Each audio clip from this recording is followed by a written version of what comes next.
¿no? Ustedes que se mojan ahí. Bueno, muy buenos días a todos, a todas. Les quiero presentar una gráfica. El día de hoy salió los resultados de la encuesta nacional de seguridad urbana de INEGI para que vean ustedes la percepción de inseguridad. Esta encuesta es junio del 2024. La gráfica de arriba es Ciudad de México y la gráfica de abajo es nacional. Y esta encuesta es importante porque además de los datos que presenta cada 15 días la secretaria Rosa Isela del Gabinete de Seguridad en la mañanera del presidente, que muestra la disminución de homicidios y de los delitos de alto impacto, esta lo que muestra es cómo se sienten las personas en las principales ciudades de México. Si se sienten más seguros o menos inseguros. Entonces son una serie de preguntas que se hacen, viene mucha información, incluso en el caso de la Ciudad de México es representativa para las 16 alcaldías y también es representativa para los distintos estados de la República. Es en las principales ciudades del país. Entonces es importante porque lo que muestra, como se hace cada año, pues muestra cómo se sentían las personas en aquella encuesta en el 2018 y cómo se sienten ahora. Entonces, a nivel nacional hay una reducción del 76.8% de las personas que se sentían inseguras en la ciudad donde vivían a la fecha, que es el 59%. Es decir, por supuesto que hay que seguir avanzando en la percepción, y la percepción es producto además de la estrategia de seguridad, pero hoy las y los mexicanos que viven en ciudades se sienten más seguros que lo que se sentían en el 2018.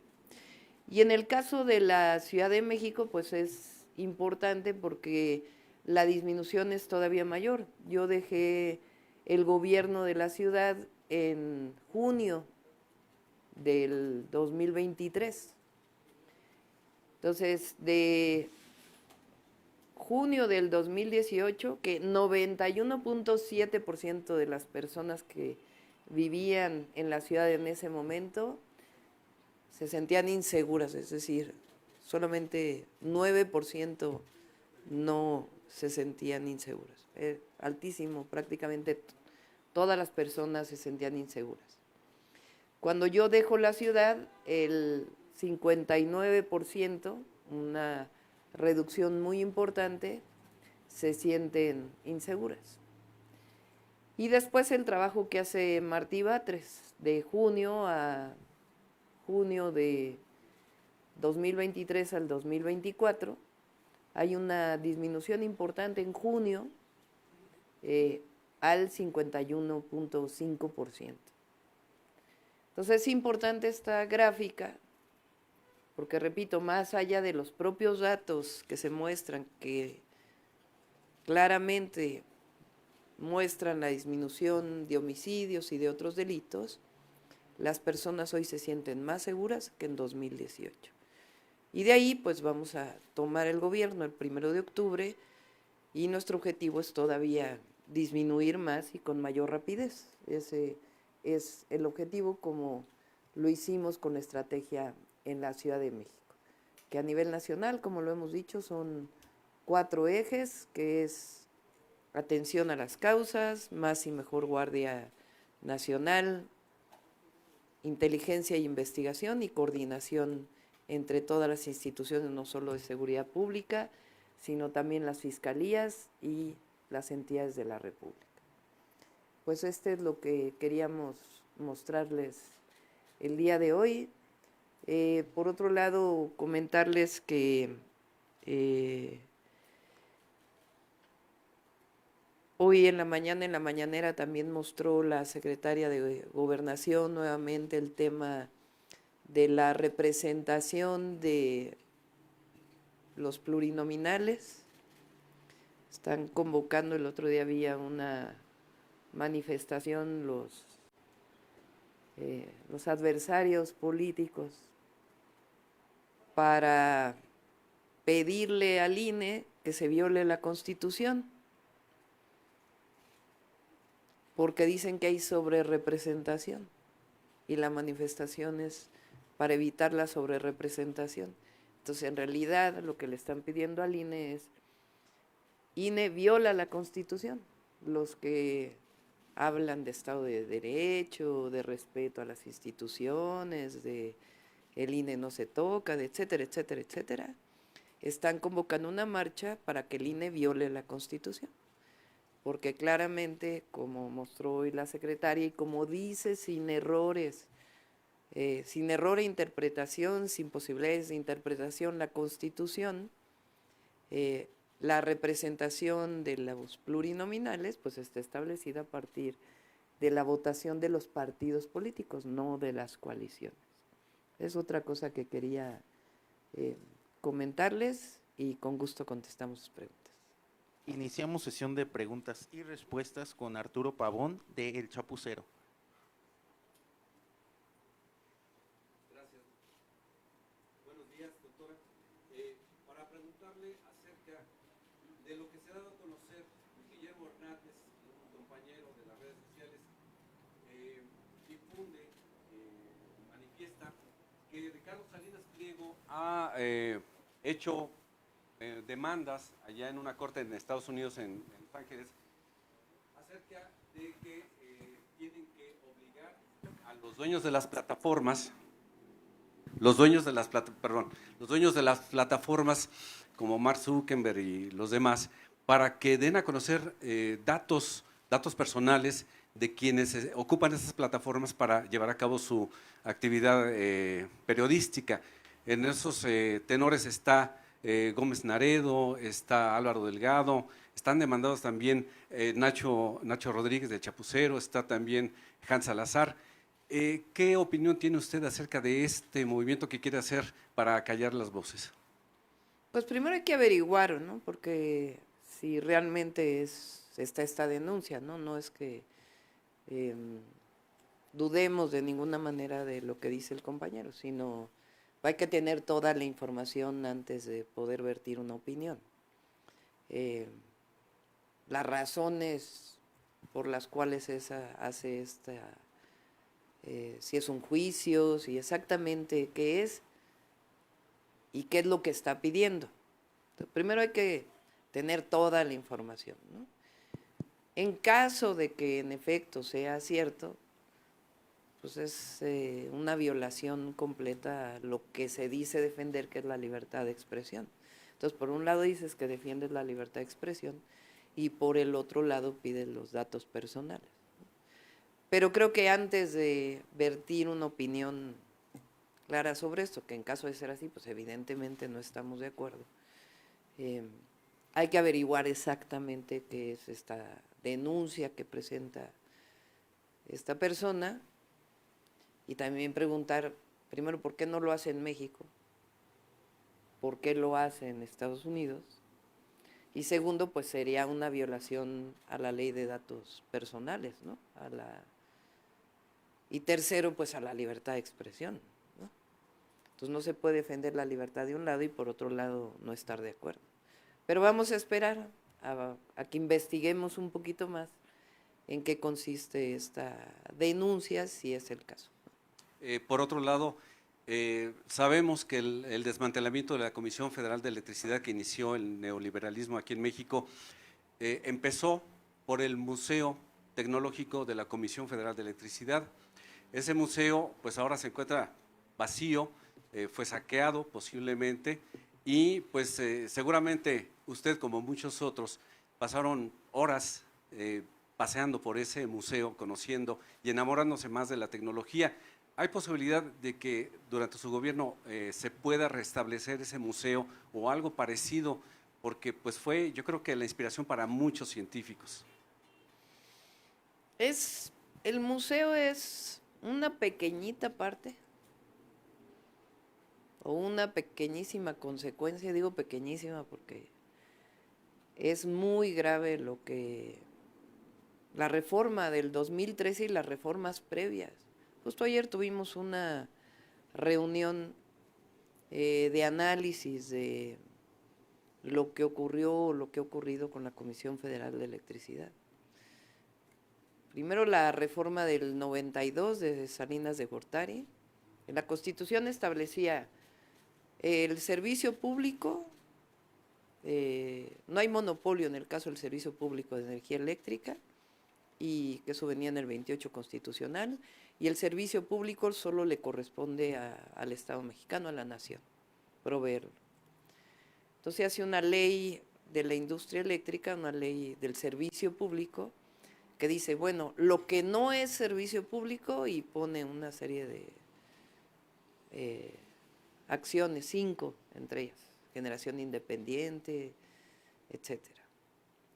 De ahí se abre todo este esquema que se ha desarrollado, que genera muchísimos problemas, incluso técnicos, que son las llamadas sociedades de autoabastecimiento, que no se han terminado porque están amparadas.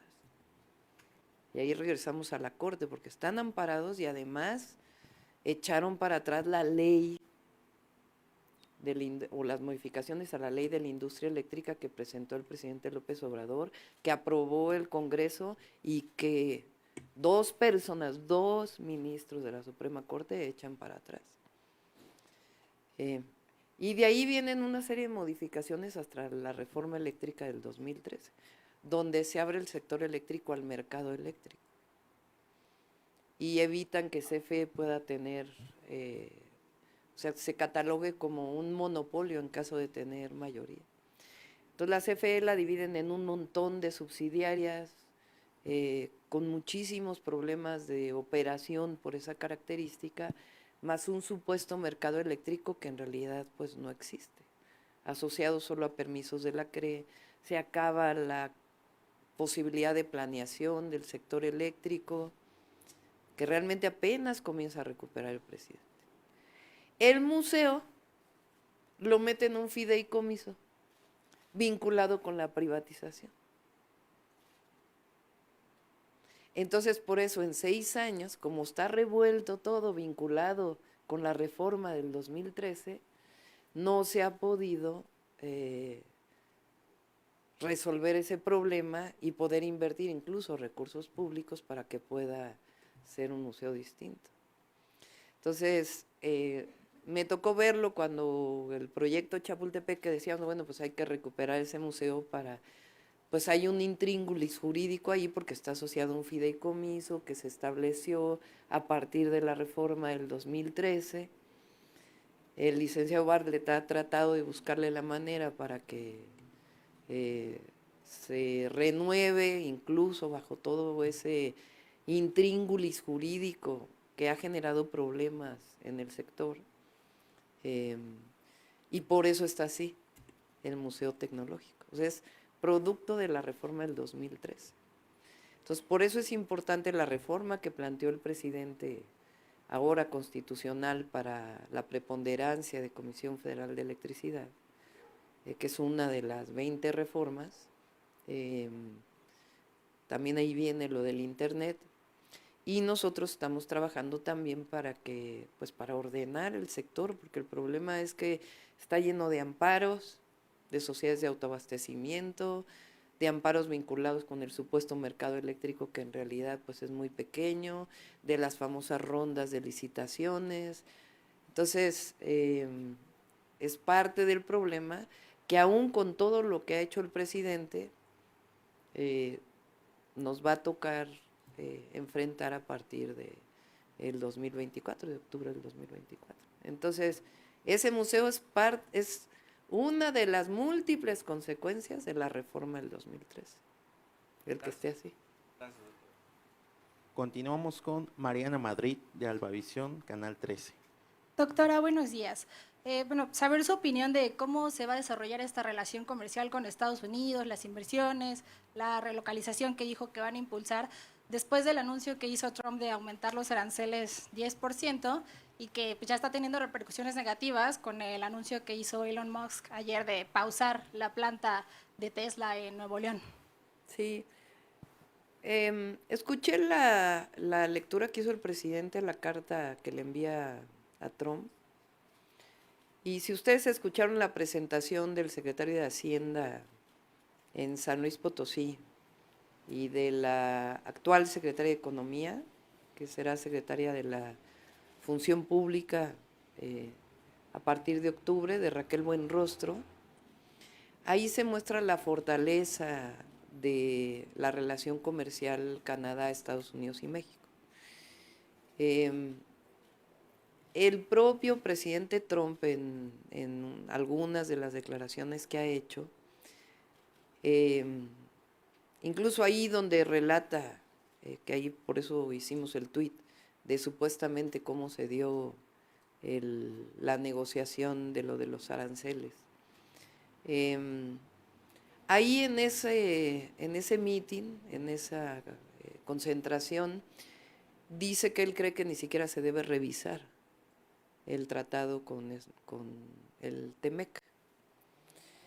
Entonces, le da mucha fortaleza a la economía de Estados Unidos el tratado, no solamente a México y a Canadá, a los 3 países. Y en esta competencia que hay entre la economía de Asia y particularmente China y América del Norte, pues nos fortalecemos con el comercio. Entonces, lo que le hace saber en la carta el presidente López Obrador es, si se llegaran a poner aranceles a la exportación de vehículos o de autopartes, los vehículos en Estados Unidos subirían de precio, porque el costo de producción en México es menor que el costo de producción en Estados Unidos, por diversas razones. Entonces, por eso él dice, pues una cosa es lo que se dice en campaña y otra lo que realmente se vaya a hacer. Y bueno, hay que ver el tema de Tesla en México, ¿no? Porque pues en realidad desde que se hizo el anuncio hasta la fecha, pues tampoco ha habido muchos avances. Entonces hay que ver si realmente la razón es la elección y lo que dijo Trump en su candidatura a la presidencia, o pueden llegar a ser otras razones particulares de Tesla, ¿no? Lo que sí es un hecho es que yo estoy convencida de que una vez que haya ganado quien haya ganado en Estados Unidos o quien vaya a ganar en Estados Unidos, sea Trump o sea Kamala Harris, la relación comercial entre México, Estados Unidos y Canadá va a continuar, porque favorece a Norteamérica, nos favorece a las 3 naciones, nos favorece a los 3 pueblos, y también estoy de acuerdo en que se vea incluso la relación del continente y lo que significa la fortaleza económica de toda América como continente y el Caribe frente a otros polos en el mundo. Entonces, veo muy difícil que vayan a poner aranceles, y siempre hay que poner las verdades, la realidad, que es lo que está ocurriendo antes de pues cualquier asunto político. Ahora, nosotros nos corresponde siempre defender a México como un país libre, soberano, independiente, y también dar toda la información disponible de las ventajas para Estados Unidos, para Canadá y para México de este tratado comercial, que estoy segura que cualquiera de los 2 candidatos las conoce. Pero si llegara a ganar Trump, ¿podría implicar que el TEMEC tenga una renegociación y no solo una revisión, como usted dijo en días pasados? No lo creo, porque incluso él lo ha dicho. O sea, él dijo el tratado anterior no tenía las ventajas que tiene el tratado actual. Y bueno, tan es así que México hoy se convirtió en el principal socio comercial de los Estados Unidos. Entonces, Estados Unidos también se beneficia de la relación con México, no solamente México frente a Estados Unidos.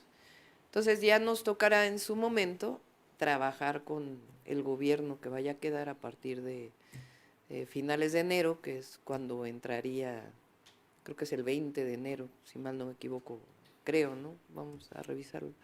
cuando entre el nuevo presidente o presidenta, pues trabajar este tema y otros temas también, que tienen que ver con seguridad, que tienen que ver con tráfico de drogas, pero también con tráfico de armas hacia México, y esta visión que generó el presidente López Obrador, de no subordinación, sino de trato entre iguales, en cambiar el acuerdo de Mérida por un tratado bicentenario, con un acuerdo bicentenario. Y en otro tema, saber su opinión de lo que dijo Trump en una entrevista anoche de que México está petrificado ante los cárteles y que estos podrían derribar a un presidente en 2 minutos. No estoy de acuerdo. Y por eso también la gráfica que presento hoy. México ha avanzado en disminución de la inseguridad y vamos a avanzar todavía más. Entonces, vamos a seguir trabajando en ello y a tener pues la comunicación de alto nivel como ahora que se tiene y donde se pueda trabajar conjuntamente, se trabaja, y donde no, pues lo vamos a hacer, y donde se pueda, y además siempre defendiendo la soberanía, porque eso es fundamental. Pero esto, pues no estamos de acuerdo. Muchas gracias. Siguiente pregunta de Julia Bonilla. Buenos días, doctora. Preguntarle sobre dos temas. Primero, retomar la discusión de la reforma judicial que sigue. Y bueno, pues ya se prevé el calendario que tiene la Cámara de Diputados para la discusión y la dictaminación de las 20 reformas, pero particularmente sobre lo que llamó más atención es el espacio que se da para la reforma judicial, que solamente se estarían dando al menos unas 24 horas o hay un día de separación entre la conclusión de los foros y el inicio de la dictaminación. Esto ya fue criticado pues por algunos opositores que acusan una simulación por parte pues del bloque de Morena y aliados, en cuanto a que pues quizá no se estaría dando el tiempo suficiente para analizar todo lo que derivó pues de estos foros. Entonces, saber su comentario al respecto. Y la segunda pregunta es acerca del tema de Emilio Lozoya, que bueno, pues ayer un tribunal ya destrabó el juicio que estaría enfrentando por el caso Odebrecht, y pues se estaría dando pie, pero pues esto sin las pruebas que había aportado Brasil y Suiza, porque se desestimó el amparo que presentó Pemex al respecto. Y pues también relativo a lo que declaró la semana pasada ante el tribunal, bueno, ante la Ciudad de México, retractándose de las acusaciones que lanzó contra 17 personas, a las que también vinculó con el caso Odebrecht. Entonces, pues, si nos puede comentar al respecto, por favor. Sobre la reforma judicial hay que ver qué conclusiones hay de los foros. Todavía no terminan los foros, creo que todavía quedan, no sé si 1 o 2 foros. Y de ahí, pues la propia Comisión de Puntos Constitucionales de la Cámara de Diputados, pues tiene que hacer una revisión de estos foros. Entonces hay que revisar qué es lo que plantea la comisión. Lo cierto es que pues vamos a esperar a la propuesta, pero lo cierto es que el 2 de junio del 2024 hubo un mandato popular. Entonces, pero vamos a esperar qué recogen de los foros, ¿no? Hay que ver, no sé si vieron una entrevista que dio el presidente del PAN recientemente a René Delgado, se llama, ¿no?, del Financiero. Vi en las redes sociales una parte. Me llama mucho la atención que dice que se equivocaron en defender los programas sociales. No sé si lo vieron.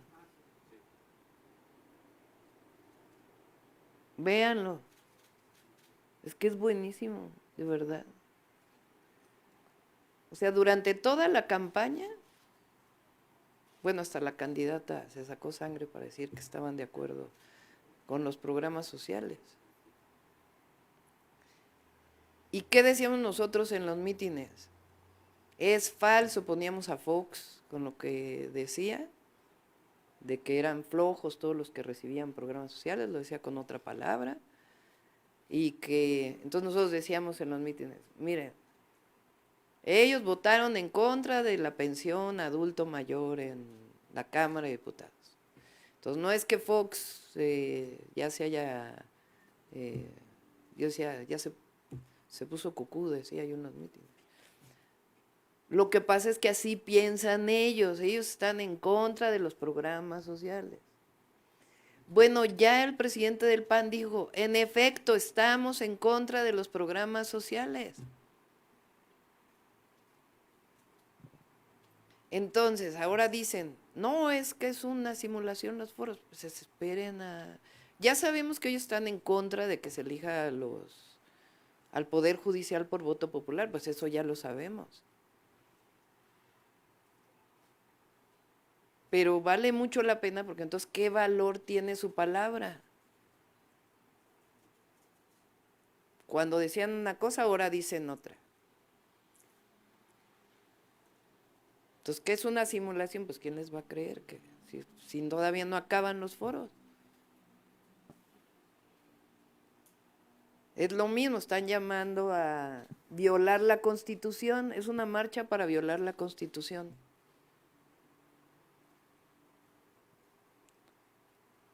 Entonces, pues no aprendieron nada el 2 de junio, la verdad. Digo, qué bueno que ya te están diciendo por lo menos lo que piensan de los programas, ¿no? Porque ahí, pues el pueblo de México de manera muy inteligente dijo, pues no les creemos, ¿no? Y en efecto, pues eran mentiras lo que decían. Entonces, por eso hay que esperar también a ver qué dice la Comisión de Puntos Constitucionales, qué propone, qué recuperó.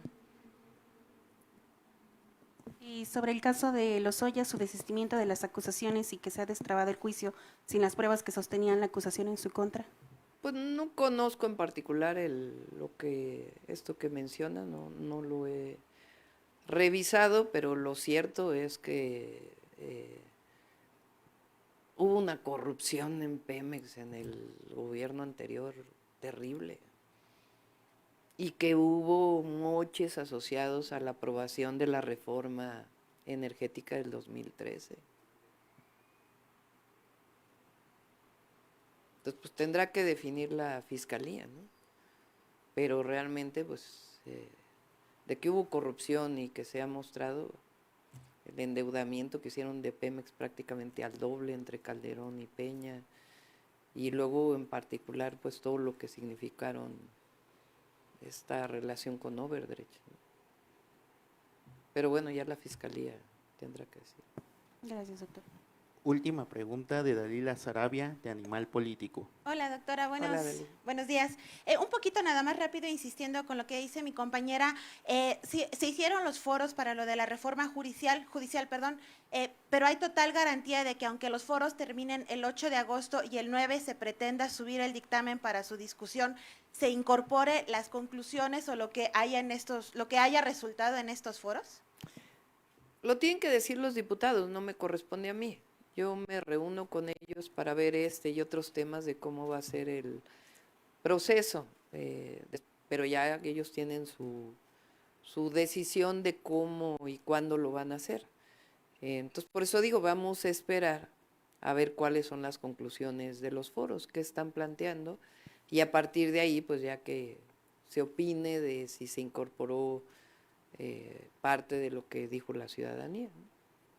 Ahora sí, doctora, preguntarle, el día de ayer los colegas de La Jornada publicaban en sus 8 columnas que durante la administración del presidente López Obrador, los cinco hombres más ricos de nuestro país multiplicaron sus riquezas, digamos, y a partir de mañana en Brasil se estarán reuniendo los ministerios de finanzas del G20, en el que también estará México, y entre las propuestas, y una propuesta que Brasil pidió a un economista que se trabajara, es esta posibilidad de que los hombres, mujeres más ricos del planeta puedan cooperar, digamos, o pagar el 2% de sus riquezas en impuestos. Preguntarle en primera instancia, ¿qué opina usted? ¿Cómo ve este tipo de propuesta? ¿Y si esta propuesta podría ser viable en nuestro país? Sí.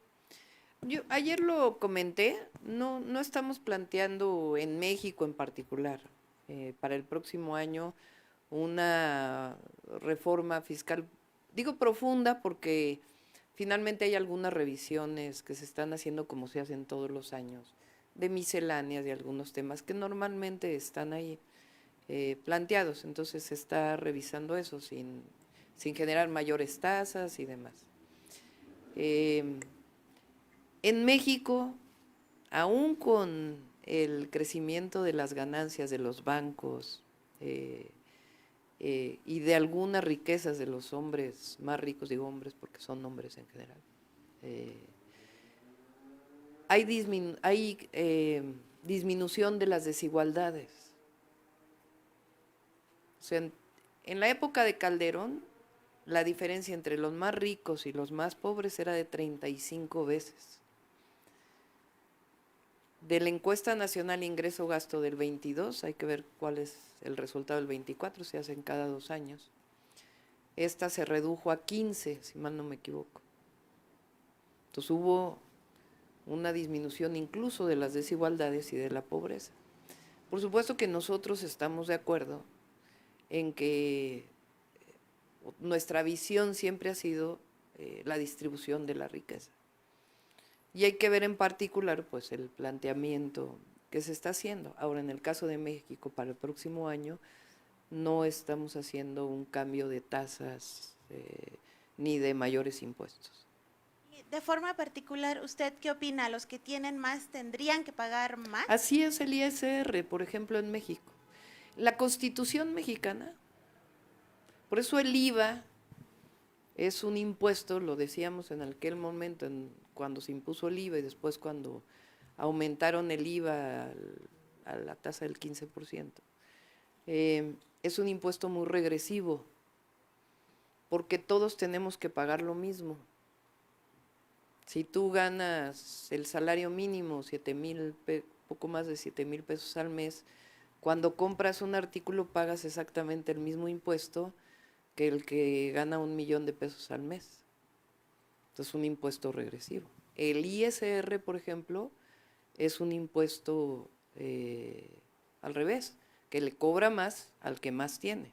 Y la Constitución en México establece que los impuestos deben ser progresivos, que pague más el que más tiene. Eso significa que si es un porcentaje, y además en el caso del ISR cambian los porcentajes, pero incluso si es 30%, pues es distinto el 30% de uno que en el otro. Pero en el caso del ISR, la variación del porcentaje es distinta de acuerdo a tus ingresos. Entonces, deben ser progresivos los impuestos, en eso estamos de acuerdo. Ahora ya hay que ver pues el tema de la propuesta que se está haciendo. En general, nosotros estamos de acuerdo con que los impuestos sean progresivos, porque si no, no puede pagar más el que menos tiene. Finalizamos conferencia de prensa. Gracias, compañeros. Por lo pronto no lo estamos planteando. Por ejemplo, el presidente redujo el IVA en la frontera norte para potenciar el desarrollo justamente con la integración que existe comercial con los Estados Unidos y que no hubiera estas diferencias. Por lo pronto no lo estamos planteando, pero así como existen esos impuestos, hay unos que en realidad son impuestos regresivos.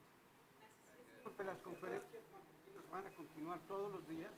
¿Perdón? Las conferencias matutinas. Estamos viendo eso. Bueno, Mandamos a hacer una encuesta y una revisión de qué opina la población de las mañaneras. Todavía no, me entregaron un resultado el lunes, pero le faltan preguntas, entonces les dije, vamos a ser un poquito más.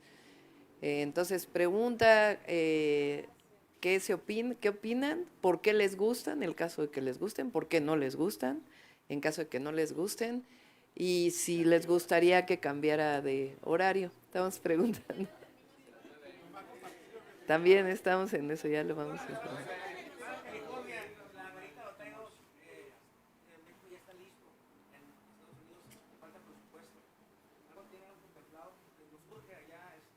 Sí, tienen razón, es muy importante. Y en Estados Unidos quien firma si hay puentes en la frontera es directamente el presidente de los Estados Unidos. Entonces, esa está firmada no sé si es Biden o fue Trump en su momento, no lo sé. Pero el problema es que haya recursos para poder terminar OTAI 2 del otro lado. Entonces, va a ser uno de los temas que nos va a tocar trabajar con quien vaya a ser el presidente de los Estados Unidos.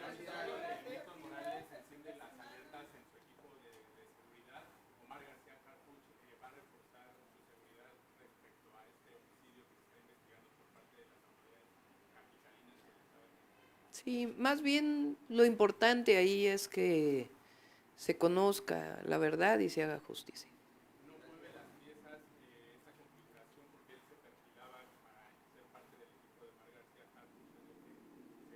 No, Omar va a ser el secretario de Seguridad.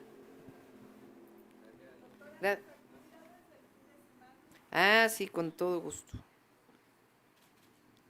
Viernes 26 de julio, Morelos.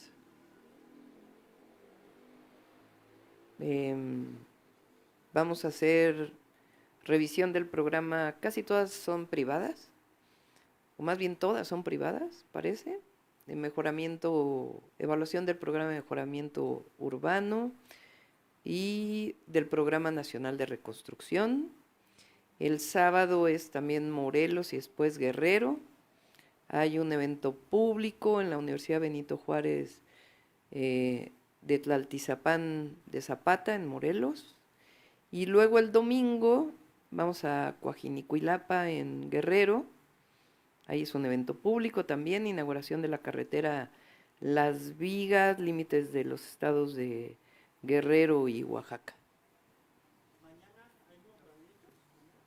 Sí, yo creo que va a haber un nombramiento. Sí. Aquí. Sí. Gracias. Finalizamos conferencia. Gracias, compañeros.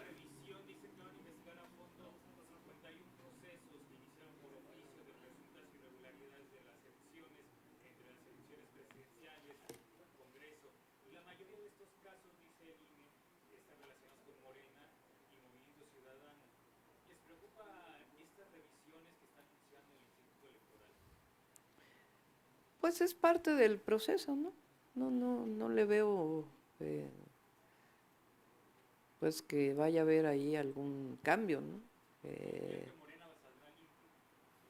Sí, bueno, pues se tienen que hacer todas las revisiones. Lo que es un hecho es que me da risa luego, ¿no? Que veo que dicen que hubo fraude y quién sabe qué tanta cosa.